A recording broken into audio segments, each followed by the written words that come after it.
काल्हे रहे सुहागे वाली रात हो नाही बिहानी बिगड़ गइल बात हो से पटक के मरले बाइसन भाता सामान्य हमर फाड़ दिले बा सामान्य हमर फाड़ दिले बा से पटक के मरले बाइसन भाता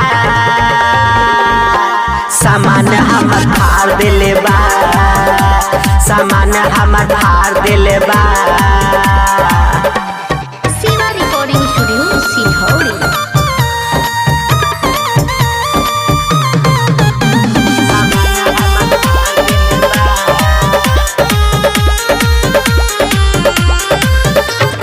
उठावा से उठावा सटावेला हमरा देहिया के गरमावेला देहिया के गरमावेला उठावा से उठावा सटावेला हमरा देहिया के गरमावेला ओकर तो आगे हो गईनी हम तो लाचार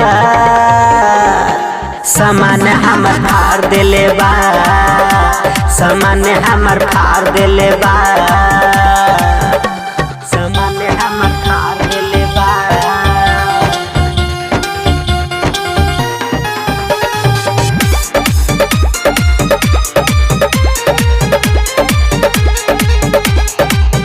डाक्टर शिबू देहिया के खानेला बेरी बेरी हमारा से मांगेला बेरी हमारा से मांगेला अभिनंदन देहिया के खानेला बेरी बेरी हमारा से मांगेला चंदन न करे हमारा पे रात में विचार